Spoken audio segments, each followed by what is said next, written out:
sounds, B sounds, C sounds, D sounds, E sound, F sounds,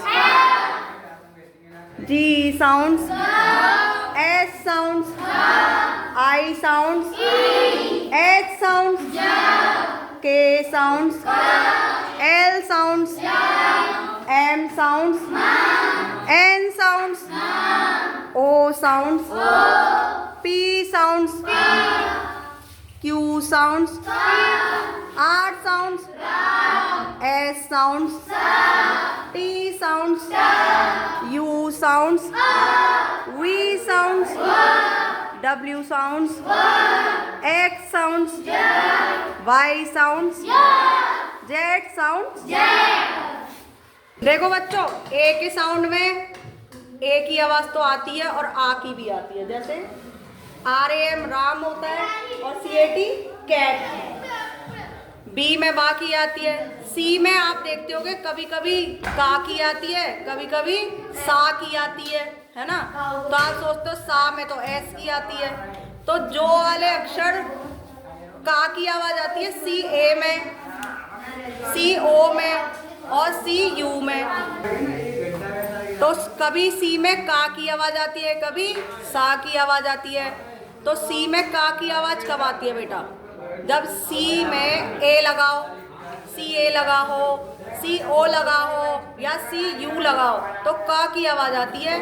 और अगर सी ई और सी आई लगाओ तो सा की आवाज आती है। जैसे कि CAT कैट होता है, COT कॉट होता है और CUT कट होता है या CUP कप होता है ना। अब जैसे कि सीलिंग है, सीलिंग की स्पेलिंग में CE आता है, ठीक है। सीलिंग की स्पेलिंग में CE से स्टार्ट होगी तो सीलिंग हो जाएगी, वो एस से नहीं होगी। और CI जैसे कि सिटी है ना, CITY सिटी की स्पेलिंग होती है, SITY नहीं होती, CITY होती है सिटी की स्पेलिंग। तो आपको ये पता, इस तरह से पता चलता है कि अब आप पढ़ रहे हो, कभी कह रहे हो कभी सी की आवाज आ रही है मैम, कभी का की आवाज आ रही है, कभी आपको लग रहा है के से स्टार्ट हो रहा है सी, कभी लग रहा है आपको एस से स्टार्ट हो रहा है, लेकिन का की आवाज आ रही है CA, CO, CU में। और सा की आवाज आ रही है CE और CI में। ये आपको ध्यान रखना है, ठीक है। रख लोगे ध्यान? चलो तो एक मुझे CU से कोई लेटर बता सकता है? क्यूट। ठीक है, क्यूट। उसमें CUTE स्पेलिंग होती है। और बताओ, CU से बताओ एक। कप। ठीक है। CO से बताओ। कॉट, वो तो मैंने बता दिया। एक और बताओ।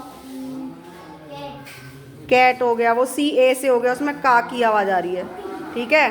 कभी आप सोचते हो ये का बन जाता है, कभी सी, कभी सा बन जाता है, तो इसका ये रूल है ना, ये मैंने आपको बता दिया है। अब उसी के अकॉर्डिंग आपको पढ़ाई करनी है, ठीक है। क्लैपिंग करो अपने लिए।